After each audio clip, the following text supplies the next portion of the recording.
Welcome to the stage, Sony Bend and Days Gone. Give me the real thing. Good to see you. What up, man? Good to see you. Good, man. How are you? Good to see you. I'm a hugger. We're doing it.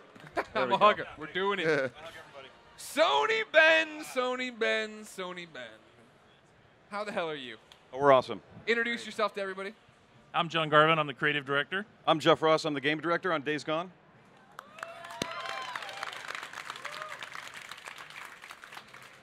Well, it sounds insulting, but stick with me. What a difference a year makes. Last year you guys came out, you showed that first cinematic trailer, Whitwer on the bike, looked great.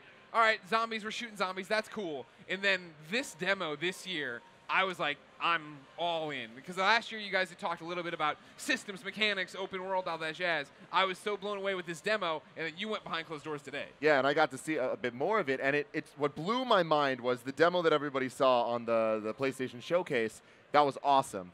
The demo we saw was the same mission, but it was snowing because the season was different, or just the weather was different, and it totally changed the gameplay of what we were doing.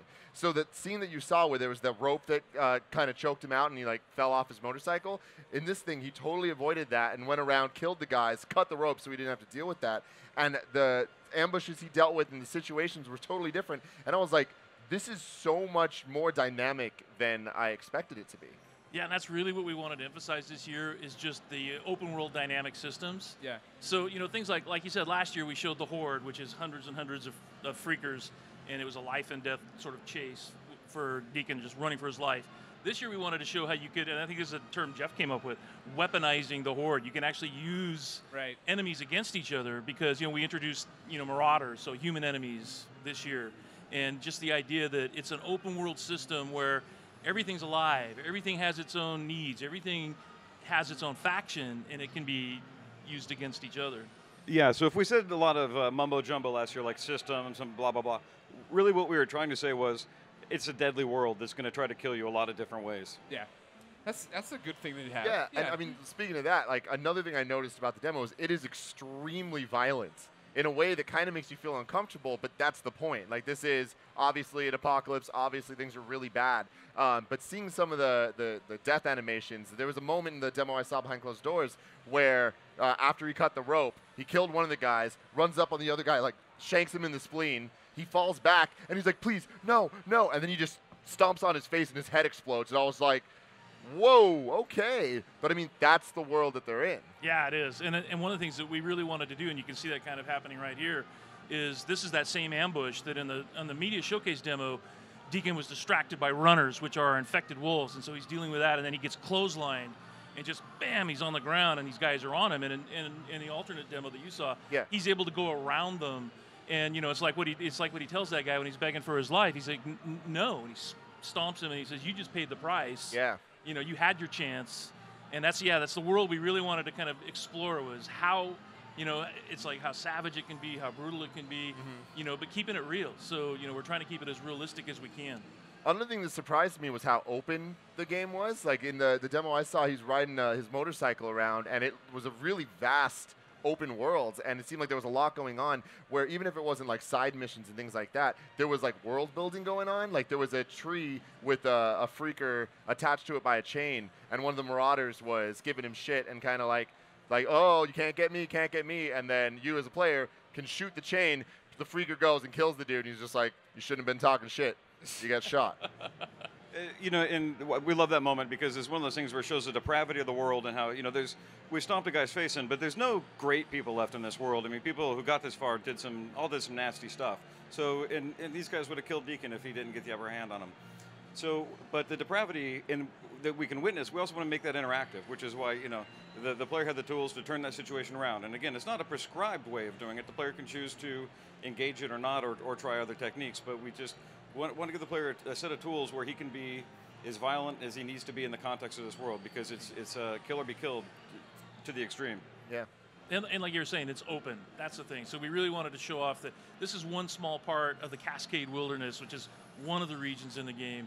And, you know, Copeland's Camp, which is where the demo starts, is one of the encampments where you find, you know, survivors who are sort of law-abiding. So not everybody's depraved, probably. There are still some people who have a shred of decency, a shred of humanity. And that's kind of one of the things the game is about, is that you see Deacon's character at the start when Copeland is telling him, hey, a supplierman just got hit, we got to go get these guys. And he's like, not my problem. Yeah. And if that were the whole story, then this would be like, why the hell would you want to play as this guy? Yeah. Right? But instead, we're like, no, there's a shred of humanity in there.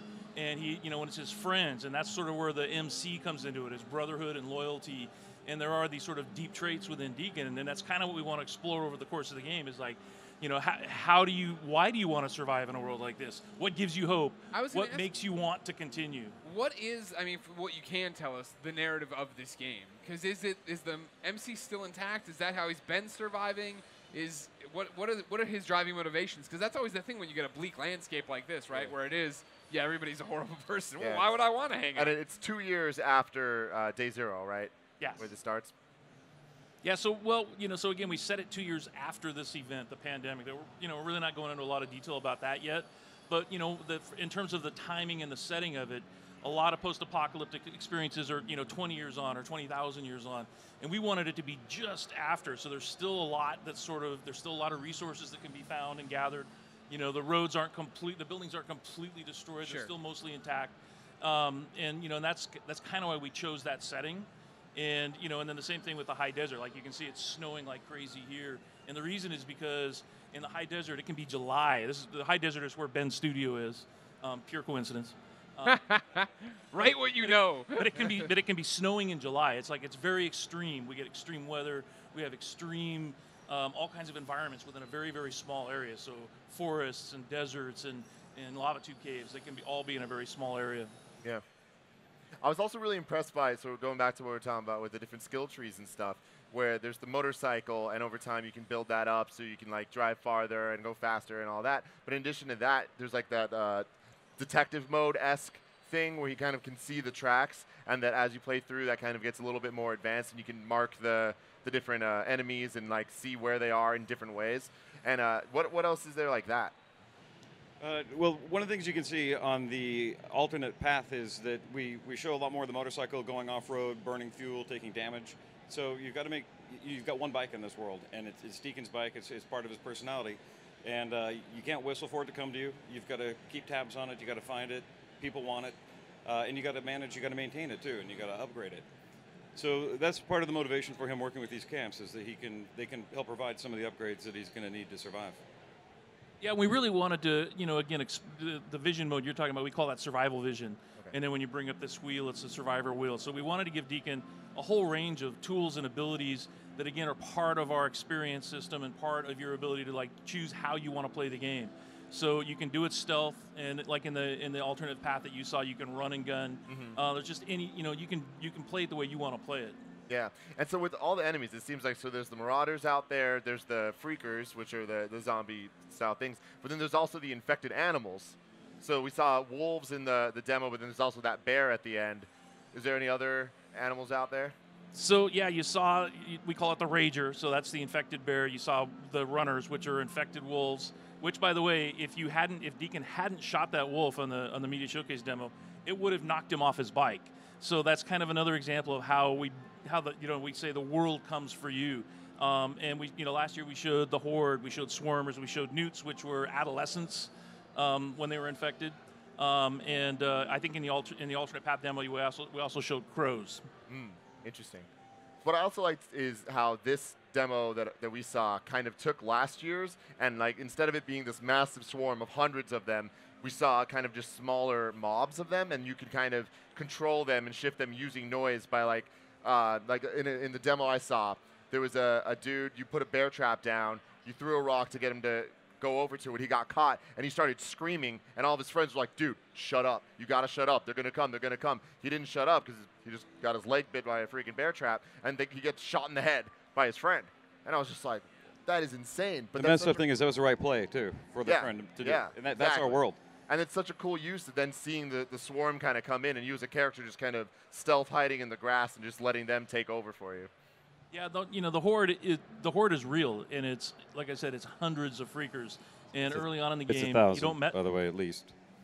It's more than a couple hundred. You don't mess with them early on in the game. You run for your life. That's what you do. But swarms are way more common. So what you see in the media showcase demo when Deacon goes through that cleft in the rocks and he's like, "Hey, this is a swarm," that that can be engaged really, really early on. They're way more common. They're still almost as deadly as a horde.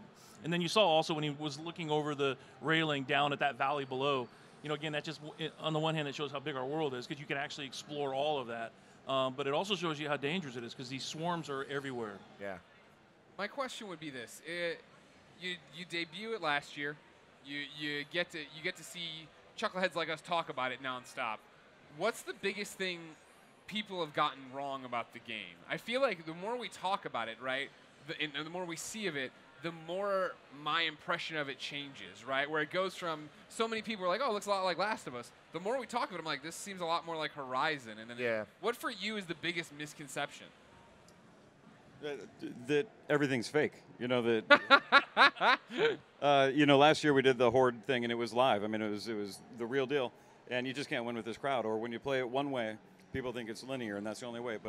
And that's why this year we wanted to show the alternate path, where it's like, no, this is the same victory conditions, but we let the player go at him any way he wants. And that's the thing I want to message more than anything else, is that it's play it your way, figure out a way that you like to play it, and just do it, and the game will respond.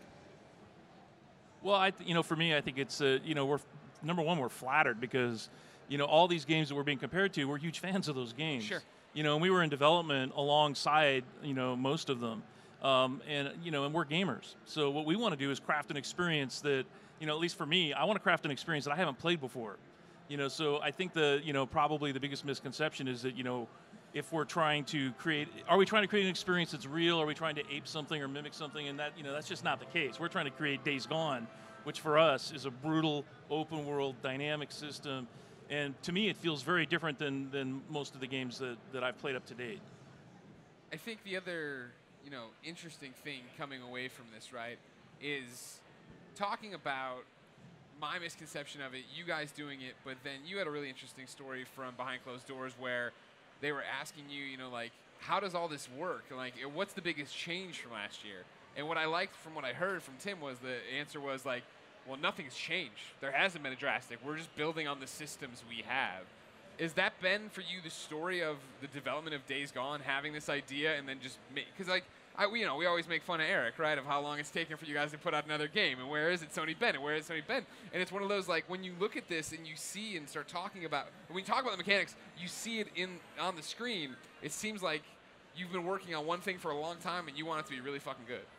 I think one of the things that hopefully is this year and last year is that one of our original goals was to make a AAA console quality in terms of the characters and the cinematics and the environments, because the PS4 and the PS4 Pro let us do that. Yeah. And it's like, so the production values are really, really high, probably much higher than they need to be for an open world game. And we really wanted to deliver on that, not just the way it looks, but also the way it plays, the amount of detail in the AI and the amount of detail in the missions and the jobs. So yeah, and it's a big game, right? So it's like any other open world game. It's massive. There's a lot to do. And there's a lot of story to be told, which we're not really talking about yet, but yeah, it's just going to take a while to get there. Yeah, it's very exciting stuff. Last year I was interested, but now I'm totally sold. I think that mixing that crazy mob stuff with the more open stuff where there's a bunch of different ways you can go about things, this is going to be a really fun game. Awesome, thank you. So now, when's it coming out? We're not talking about that, Greg. Good try. Nice try, dude. Nice try. Damn it! Nice try. It's all him. Well, thank you guys for coming by. Tim, Yep. you had fun watching it today. I did. I had fun watching it. This is one of my approved games, so I'm going to give it another There we round go. of applause there, 2 for 2. 2 for 2. Cracking open the Fragile box. Pass it over. There we go. Thank you guys for coming. Congratulations, guys. Awesome. Thank you, man. Thanks, you. guys. Everybody should come by the Sony booth and see the alternate playthrough in person if they want to. It's right over Definitely. Yeah, that's pretty awesome. Well, thank you. Take care, guys. here. All right, thank you. Now awkwardly leave the stage. Ladies and gentlemen, give it up for Days Gone, Sony Bend. Eric Jensen made it all by himself. Woo. These guys were up here taking credit for no reason.